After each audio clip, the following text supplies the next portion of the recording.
만약 여러분이 경전 공부하라 하면 어떻게 합니까? 일단 무슨 해설서를 보겠죠. 그죠? 여러분, 우리 아까 제가 시작할 때 빈방 뭐 이런 거 쭉 얘기하니까 흥미롭지 않아요? 그 침대 뭐 이런 있잖아. 이런 것들이 뭐 어디 해설서에 있는 건 아닙니다, 여러분. 여러분, 그 불교의 이 수행 체계는 부처님 말씀 듣고 일단 부처님 말씀을 들어봐야 돼요. 아직 부처님의 그 친히 중생들을 위해서 친히 하신 말씀들을 안 들었다. 그 사람은 뭐 10년, 20년 평생을 불교 믿어도 아직 공부가 시작은 안 됐는 분이에요. 본격적으로. 뭐 자기 나름대로 한다. 그건 외도. 응? 첫째는 듣고 또 들은 것을 기반으로 해서 들은 것에 대해서 사유를 해야 돼요. 그 사유를 통해서 부처님의 말씀에 우리가 이해가 일어나는 거예요. 고개의 끄덕임이 일어나고 사유를 통해서 이해가 되고 고개가 끄덕여진다는 것은 받아들여진다는 거야. 여러분, 받아들인다는 것은 그 이해를 했다는 거야. 믿는다는 것도 이해가 일어나야 믿어요. 무조건적인 믿음이란 사실은 없죠. 그래, 부처님 말씀을 듣고 가만히 귀 기울여 듣고 그리고 부처님이시여 저를 위해 가르침을 주소서 이러면서 들어야 돼요. 듣고는 들은 것에 대해서 사유를 해야 돼요. 사유를 통해서 우리는 이해가 일어나고 믿음이 일어나고 그 부처님 말씀이 깊이 받아들여지고 마음에 새겨지는 겁니다. 사유를 통해서. 그리고 그 사유를 통해서 내 이 의식세계에 뭐 어떤 변화가 슬슬 일어나는 거야. 그리고 사유를 하고 또 그 이해하고 믿음을 기반으로 해서 부처님 말씀 따라 우리는 행을 해야 하는 거예요. 듣고 사유하고 행하는 것. 그것을 통해서 우리는 부처님 제자로서 부처님 백성으로서 부처님 자식이 완전한 부처님 자식이 되고 부처님을 믿는 공덕, 부처님의 가피를 우리가 얻게 되는 겁니다, 여러분. 이러니까 여러분 부처님 경을 봐도 자꾸 사유하세요. 부처님의 경전은 여러분 교리 공부를 하면 머리에 뭐가 쏙쏙 들어오는 게 있죠. 그런데 여러분 이 경전은 그런 것을 턱턱 주는 일은 별로 없습니다. 뭐 어떤 논리를 주지도 않고. 그런데 여러분 부처님은 깨달음은 사유의 산물이야. 그리고 이 말씀도 그 사유의 바다야. 부처님 말씀을 자꾸 들으면 해설서 설명서 봐버리면 이게 그런 공덕 없어요. 끊임없이 못 알아들으면 계속 거기에 대해서 사유를 하는 거야. 이게 무슨 뜻일까? 부처님 이게 무슨 뜻입니까? 가르쳐 주십시오. 이러면서 그 부분을 계속 읽으면서 사유한다 합니다. 사유를 하면은 첫째, 이 내 자체의 사유력이 좋아져요. 그냥 교리책 읽고 익히고 이런 거는 사유력이 좋아지질 않아. 부처님 경을 계속 부처님 경전 자체가 이 사유의 산물이야. 그러니까 이 경은 첫째 제 경험이에요. 첫째 공덕이 이 내면에 내 사유력을 막 정말 증대시켜 주더라고요. 폭발적으로. 어? 그러면서 부처님 말씀과 어떤 호흡, 대화가 이루어져요. 제가 겪은 건데 저는 이 경전을 제가 경전 읽은 종류가 한 13가지 정도 돼요. 많이 안 읽었습니다. 읽었는데 제가 경전을 봤다는 것은 그 뒤에 잊었다 해도 일단 한번 외웠다는 소리야. 저는 한번 외워야 읽었다고 해요. 제 기준은 그래요. 그것이 법화경이든 화엄경이든 저는 한번 암기를 거치지 않은 것은 저는 이 봤다는 말을 안 해요. 그런데 그 중에서도 제가 이 금강경 지혜의 완성과 이 유마힐의 가르침은 제가 알 수 없을 만큼 읽었습니다. 읽고 부처님 말씀을 읽는다면 부처님과 대화한다는 거예요. 그렇게 읽고 나면은 때로는 수박 있죠. 수박을 이래 쫙 칼로 한번 쫙 갈라져 버리듯이 그 속이 눈에 싹 들어오고 내가 한없이 상쾌해지고 개운해지고 이제 나 됐다 해도 아니더라 이거야. 시간이 흐르니까 그 다음 번째 계속 읽어 또 그게 아니더라는 거예요 이거. 그래서 나는 경을 이해한다는 말을 저는 한 적이 없습니다. 이해했다 해도 지금 내 정서일 뿐이지 이거 언제 바뀔지 모르고 내가 더 이상 이 경에 대한 이 이해는 이거는 내 완전히 끝났다 싶은데 아니더라요. 그거를 너무 많이 경험해 버렸어요. 그래서 때로는 막 부처님 말씀이 눈에 이렇게 쏙쏙 다 들어와요. 다 들어오고 그 수박 갈라지듯이 속이 더 들어 보이고 한 것 같은데도 아니야. 그러니까 어쩌면 우리는 그 부처님 말씀을 완전히 이해한다는 것은 부처님 됐을 때 가능해.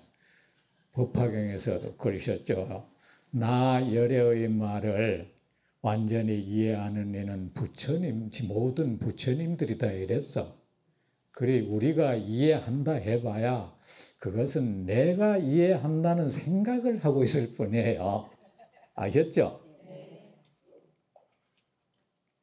그런데 거기에 관계없이 말입니다. 그것을 이루지 못한다 해도 계속 사유를 하면은 이 지혜가 점점 증대한다는 사실. 사람이 사유력이 좋아진다는 것은 지혜로워진다는 거야. 의식이 점점 깨끗해지고 밝아진다는 증거입니다. 그 뭐 참고서 그런 거 보고 받아 먹지 말고 몰라도 계속 읽고 사유하세요. 아셨죠? 사유를 통해서 흥미도 생겨요. 아, 이 부처님 말씀이 이렇구나 흥미로워져요. 응? 자, 그러면은 부처님이 이제 중생들은 그 행복, 참다운 무너짐이 없는 행복, 기쁨을 안락을 얻으려고 하면서도 유감스럽게도 그것을 허망한 물건을 통해서 얻으려고 한단 말입니다. 그것은 얻지 못한다는 거야. 그러면 우리 중생들이 탐하는 것, 손에 넣으려고 하는 것, 저거를 손에 넣으면 나는 행복할 것이다. 그 의자로 삼고 있는 것, 온전한 행복을 우리에게 제공하지 못하는데도 우리가 애지중지하고 그것을 계속 탐하고 있는 그 거짓되고 무상한 것들이 어떤 것이 있는지 봅시다. 중생의 의자로 삼고 있는 것들에 지금부터 말하고 아셨죠? 우리의 의자예요. 자, 진리를 구하는 이는 신명도 탐하는데 첫째, 이 목숨을 우리는 최고의 의자로 삼고 있다. 그죠? 했는데 의자를 탐해서 해야 되겠습니까? 진리를 구하는 이는 몸도 구하지 않고 몸이라는 이 의자를 우리는 탐닉합니다. 그죠? 이 거짓된 의자. 이 몸의 건강, 몸의 온전함을 통해서 몸이란 것은 어차피 무너지는 것인데, 무너지고 병들고 늙고 죽는 것인데, 아무리 애지중지해도, 아무리 먹이고 씻겨도, 아무리 다듬어도 그것을 피할 수 없는 것인데, 그러면 이 몸을 의탁해서 몸의 의자를 통해서 얻어지는 이 행복은 불완전하고 반드시 무너진다. 마음도 마찬가지입니다. 마음은 우리가 흔히 이게 불교 공부하는 사람이 오해하는 거 있어. 마음은 따로 신령스럽고 마음은 영원할 것이다. 그게 어디 있습니까? 부처님이 제법 모든 것, 제법 할 때 법은 모든 존재하는 모든 것, 유형, 무형, 형체가 있든 없든 모든 것을 몸도 마음도 똑같아요. 우리가 진여심이라 하면서 특히 참선하는 사람들 말이야. 현재 우리가 이래 누구 미워하고 남 좋아하고 이런 마음은 허공에 하늘의 구름 같은 그 마음이고 번뇌심이라 한다. 이거 번뇌의 마음은 무상하지만 요 진여심이라고 해서 요거 말이지. 진짜 영원히 천리말리 하나의 빛이 말이야 쫙 비춰가듯이 구름이 걷히면 파란 하늘이 쫙 펼쳐져 있는 파란 하늘 같은 그런 마음이 있다는 생각을 사람이 자꾸 해요. 그리고 그 마음을 개발해야 된다는 거야.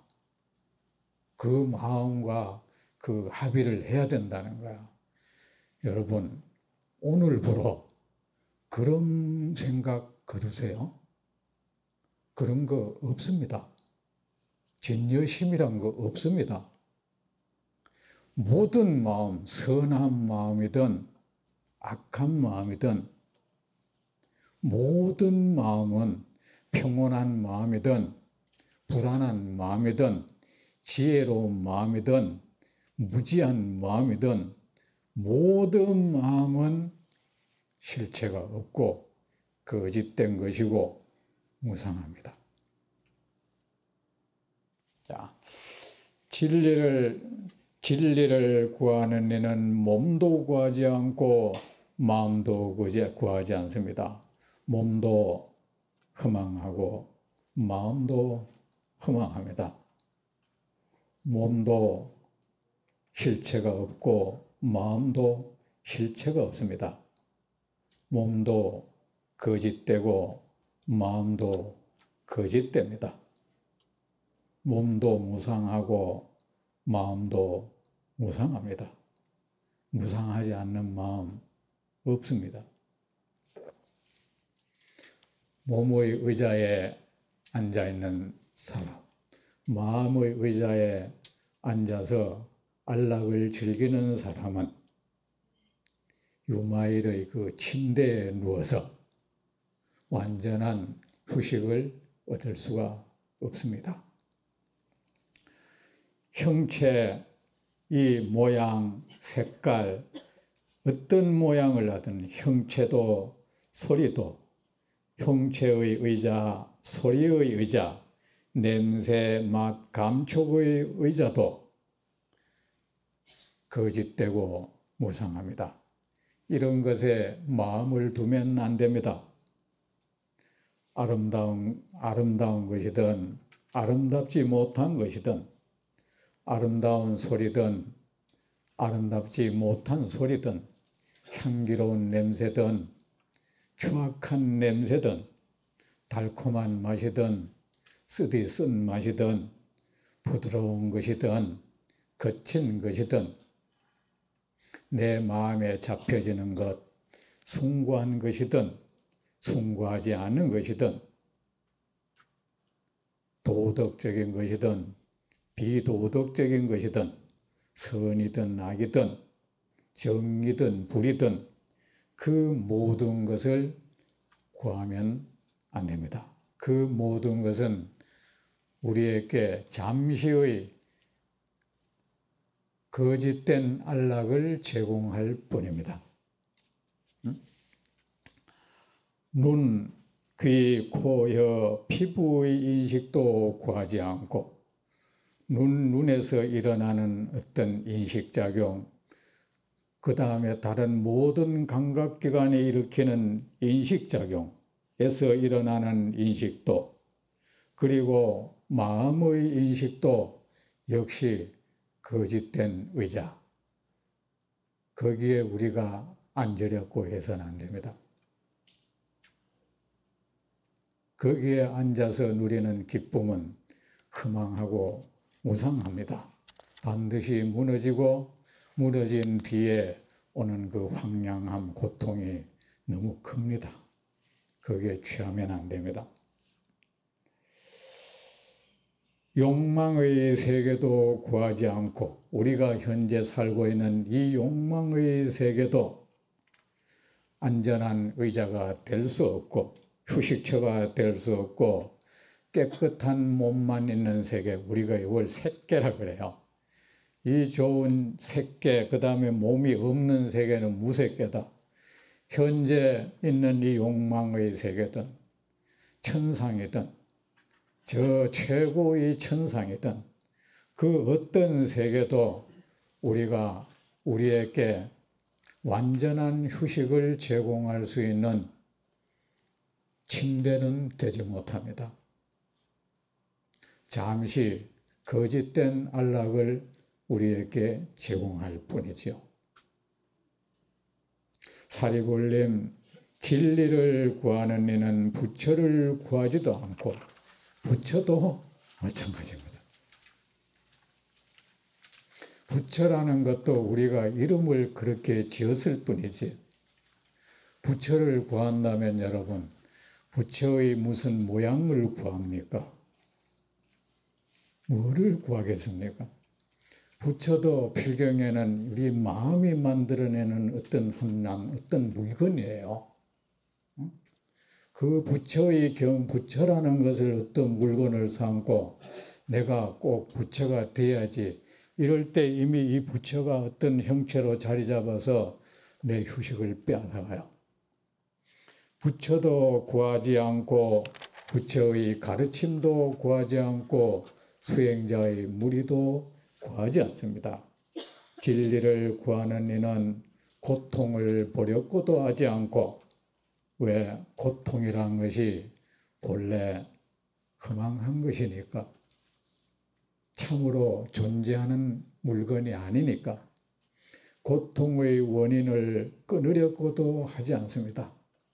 무엇을 보겠다, 고통의 원인을 보겠다, 그것을 깨달아야겠다, 그것을 알아야겠다, 고통의 원인을 알아서 그걸 끊어야겠다, 이렇게, 그리고 고통의 소멸에 반드시 고통을 소멸을 시켜야겠다, 또 이 고통의 소멸을 위해서 도를 닦아야겠다, 이 마음이 이미 휴식을 빼앗아가는 거예요. 스스로 자기 휴식을 파괴시켜버리는 거예요. 자꾸 할 일을 만드는 거예요. 응? 만약 나는 고통을 끊고, 왜냐하면 진리는 허황된 말을 하지 않습니다. 그러면 진리는 참말을 하느냐? 이 세상의 모든 말이 허황합니다. 우리가 바르다고 바른 말이라고 생각하는 그 말도 허황하고, 왜? 그 말을 하는 자가 이미 허황된 이 거짓된 존재가 그 말을 내뱉고 있거든. 여러분, 진실한 사랑과 사귀기 위해서는 내가 진실해져야죠. 여러분, 침묵하는 자신을 본 적이 있습니까? 정말 아무 말 없는 자신을 본 적이 있습니까? 우리는 참 계속 말을 하죠. 입을 다물고 있어도 말은 계속되죠. 어느 특정의 대상을 향해서 계속 말을 할 때도 있고 불특정의 다수를 향해서 말을 할 수도 있죠.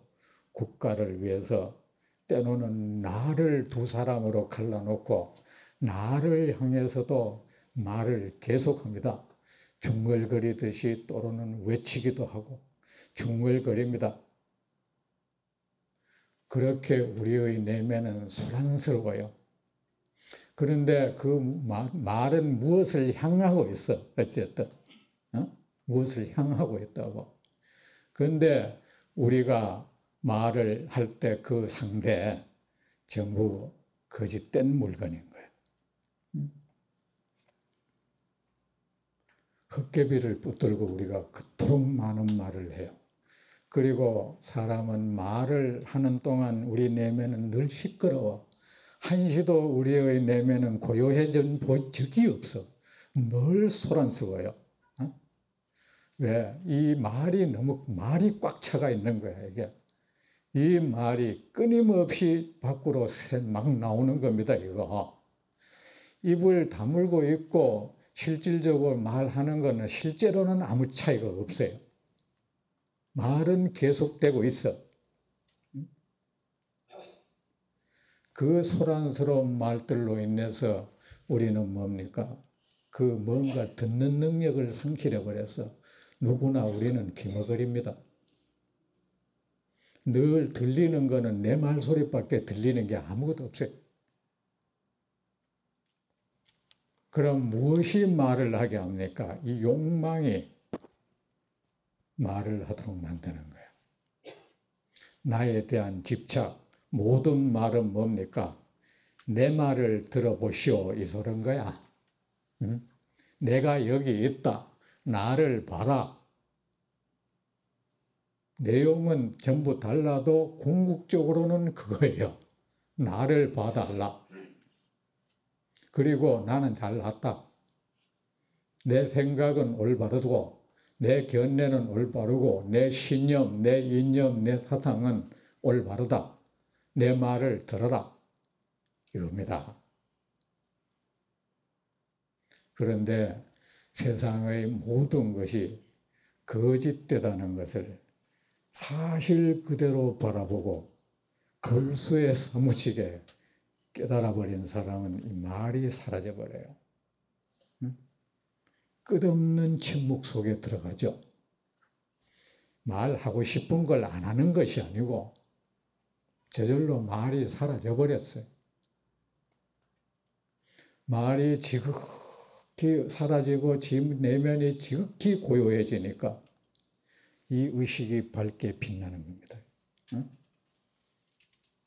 왜냐하면 진리는 허황한 말을 하지 않습니다. 모든 말이 허황한 것입니다. 여러분, 불교 공부하면 희론이라는 말 들어봤죠?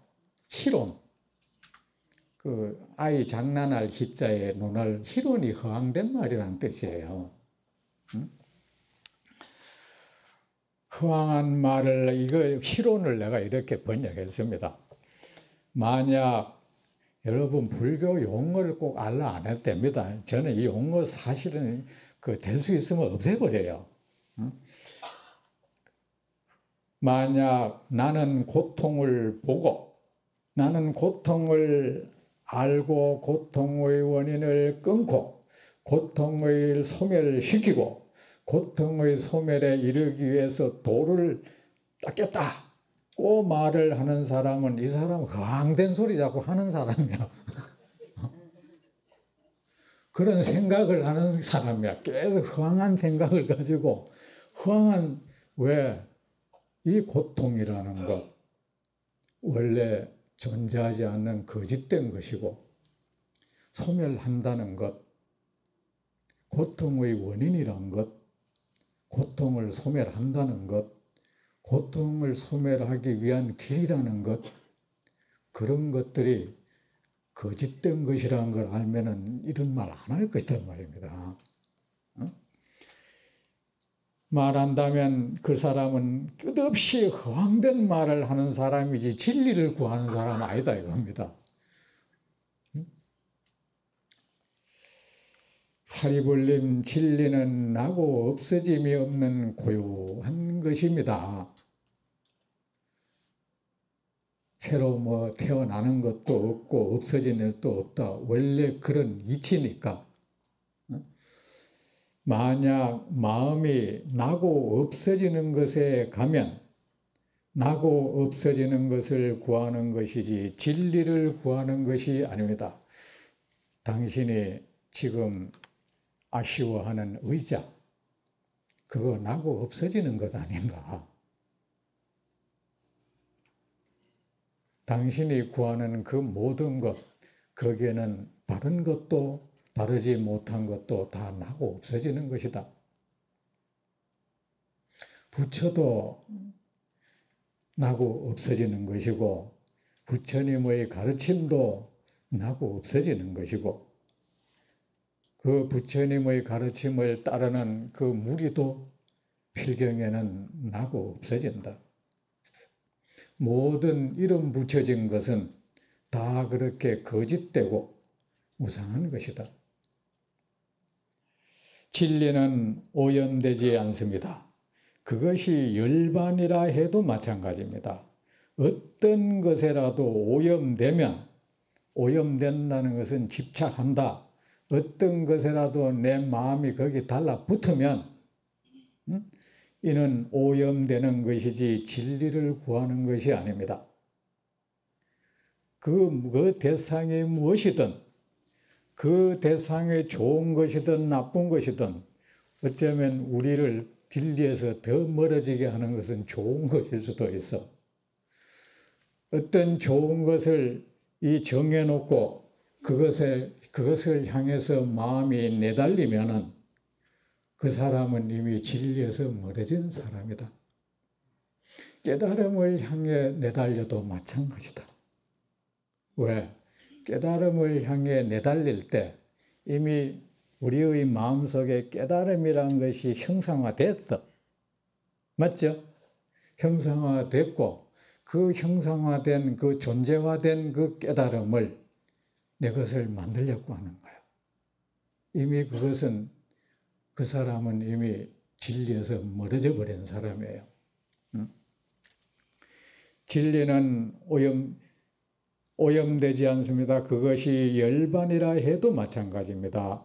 어떤 것이라도 여기서는 예외가 없습니다. 어떤 것이라도 했습니다. 여기 예외 없다.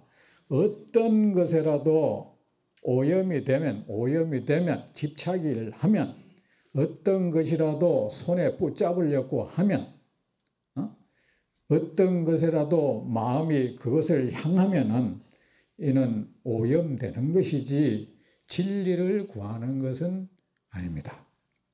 진리는 마음의 작용 대상이 아닙니다. 진리를 우리가 관찰한다. 이것도 안 맞아요, 이거. 진리를 깨닫겠다. 진리와 하나 되겠다. 이런 말 해도 또 이게 맞지 않는 거야, 이거. 진리는 이미 그 마음이 만들어낸 물건이 되어버렸어. 여기서 진리라는 이 말을 한다는 것도 이게 참 무슨 된 말이 적당한 말은 아니에요. 부처님께서 그런 말씀하셨습니다. 어떤 말씀을 해놓고는 내가 그런 말을 했지만 그 말도 적당한 말은 아니건만 딱 들어맞는 말은 아니야. 중생을 깨우치기 위해서 어쩔 수 없이 방편으로 그런 말을 했어.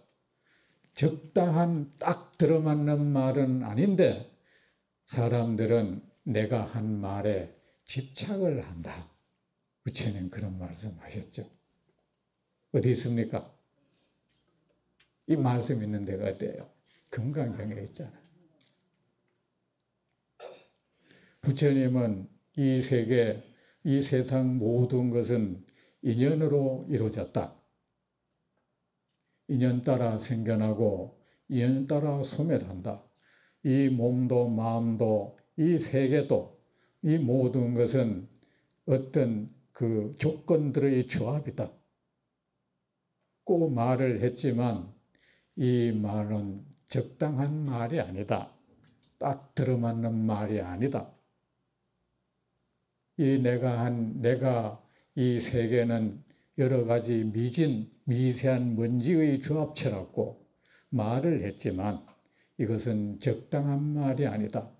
그런데 중생들이 내가 한 그 말에 집착을 한다. 그랬죠. 기억나십니까? 이는 진리는 마음작용 대상이 아닙니다. 만약 무엇에 대하여라도 마음이 작용을 하면 그것이 무엇이든 그것을 향해서 좋아하는 싫어하는 마음, 떠나고 싶은 마음, 내 것으로 만들고 싶은 마음, 어떤 마음이라도 그 작용을 하면 이미 그것은 그 어떤 대상을 향해서 마음이 막 날뛰고 있는 중인 거야. 진리는 소유하거나 버릴 수 없습니다. 만약 무엇을 소유하거나 버리면 이거는 그것이 무엇이든 말이다. 진리도 마찬가지야. 진리를 내가 소유한다. 진리가 아닌 것은 나는 버린다. 깨달음을 소유한다. 삼매를 소유한다. 해탈을 소유한다. 있을 수 없는 거야. 만약 무엇이라도 소유하거나 버리면 이는 소유하거나 버리는 행위이지 진리를 구하는 것이 아닙니다. 진리는 머무르는 장소가 아닙니다. 우리가 진리에 머무른다.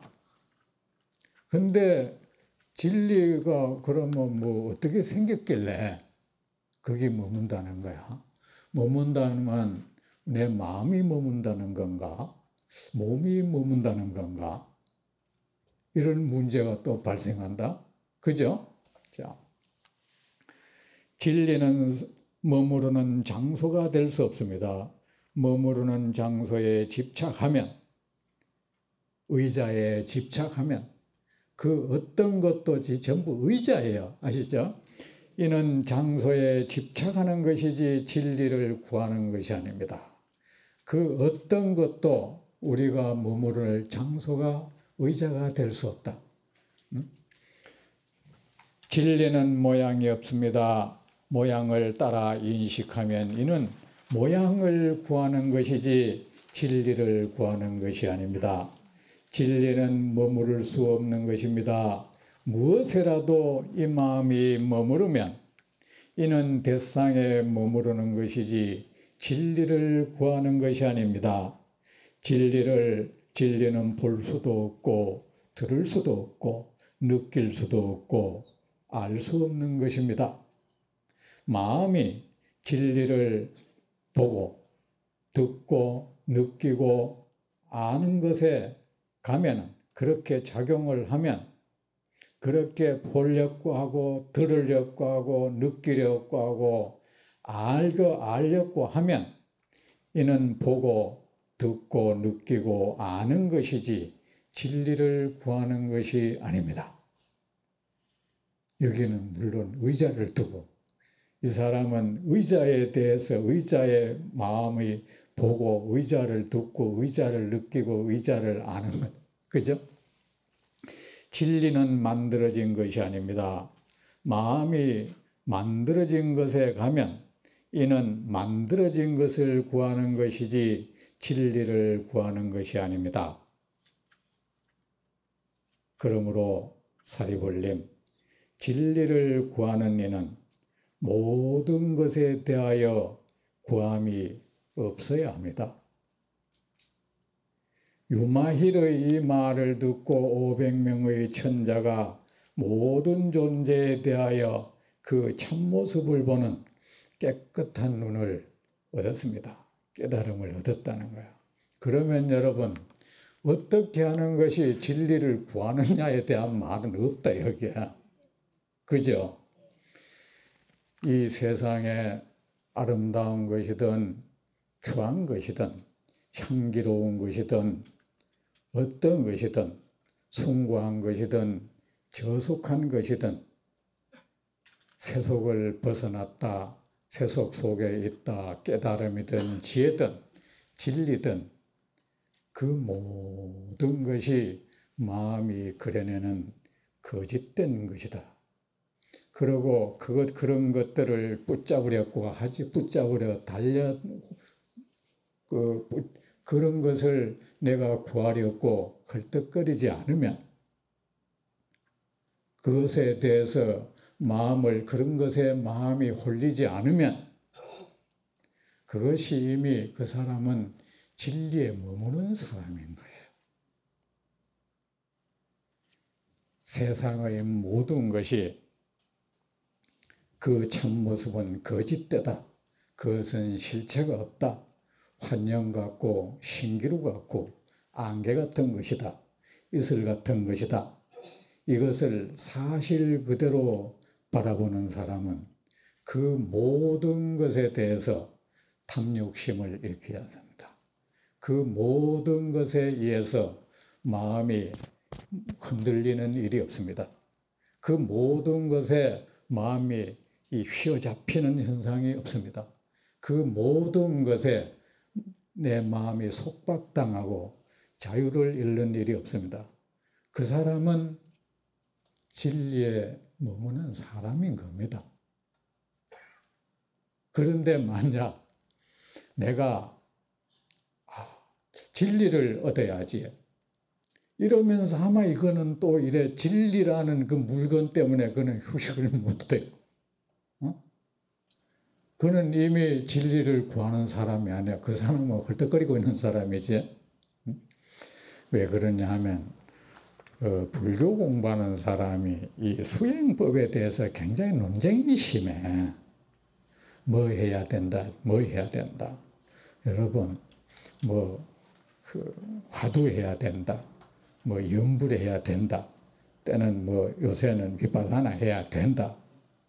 이미 그거를 해야 된다는 그 마음이 이미 그 사람은 뭔가 구할 바의 대상이 정해져 있어. 부처님은 이미 우리에게 방법을 분명히 말해버렸습니다. 금강경에도 그랬죠. 모든 것은 거짓되고 무상하다. 이렇게 관찰하라. 그렇게 바라보아라. 그렇게 보고 그렇게 이해하고 그렇게 받아들여라. 그러면 그는 세상의 그 모든 것의 속박으로부터 벗어난다. 더 이상 세상의 그 모든 것에 의해서 그는 괴롭힘을 당하지 않을 것이다. 따로 진리를 구하라는 말은 없습니다. 이미 그는 진리를 구한 사람입니다. 그 어떤 중생에 세상의 모든 것의 허망함을 알아서 늘 그렇게 신기루 같고 신기루 같고 안개 같고 이슬 같음을 알아 그 어떤 것에도 마음이 빼앗기지 않는다면, 그 어떤 것에도 마음이 속박당하지 않는다면, 그 어떤 것에도 이끌려서 그 허황된 허망한 경계 따라 다니면서 자신을 고통스럽게 하지 않는다면, 나는 그에게 달리 깨달음을 얻으라고, 지혜를 얻으라고, 진리를 구하라는 말 난 하지 않으리라. 이해가 되십니까? 예. 이런 겁니다. 공부 우리가 늘 이 부처님 가르침 따라 하세요. 어떤 사람들이 공부 방법을 자기가 정해놓고는 그것을 무슨 막 철석 같은 신념 삼아 그걸 외치고, 그렇게 안 하는 사람을 비난하고, 그 사람 말 듣지. 그 사람은 이미 싸움꾼이 되어 있는 사람이에요. 그 사람은 이미 자기도 늘 어딘가 손발이 묶여 있고, 자기도 손톱만큼의 휴식도 얻지 못하는 사람이야. 그러다가 뭐 예를 들어서 그런 신념으로 막 연부를 한다. 때로는 뭐 다란이를 딸딸딸딸 외운다. 때로는 뭐 화두를 참고한다. 윗바사나를 한다 하다가 이 사람이 뭐 삼매를 얻었다. 마음에 뭐가 왔다. 그거 그냥 기분적인 현상이 그렇게 일어난 겁니다. 그 사람 삶에 어떤 변화도 없어. 여전히 탐욕하고. 근데 그 개송이 뭐가 필요해요? 개송지어 부르고 해도 그 사람은 어느 뭔가를 하다가 이 정신세계에 뭔가 갑자기 뭔가 와가지고 아셨죠? 그래 된 겁니다. 저도 그런 경험은 여러 번 했죠. 어느 날 이제 이렇게 그 개울을 가는데 내가 존재한다는 이것이 딱 멈춰버리고 그냥 물은 그냥 이렇게 흐르고 나무는 저렇게 서 있고 그럴 뿐이었어. 나는 그것이 대단한 건 줄 알았어요. 근데 그거 부처님께서 분명히 기준을 말씀하셨습니다. 설사 걸식을 하고 누더기 옷을 입고 산다 해도 하루에 한 끼만을 먹는다 해도 삼매에 들어서 몇 년, 그 84,000년을 머문다 해도 그 마음에 탐욕이 있는 한, 못마땅함이 있고 좋아하고 못마땅함이 있는 한 그는 열반에서 멀다. 비구요. 공부 점검 필요 없습니다. 나한테 남 미워하는 마음이 있고 탐욕심 있고 성질나는 일이 있고 남 속이고 싶은 마음이 있고 이런 거 있는 한 그는 묶여있는 사람입니다. 허망한 경계, 손발 묶여있는 사람입니다. 다음 시간에 계속하겠습니다.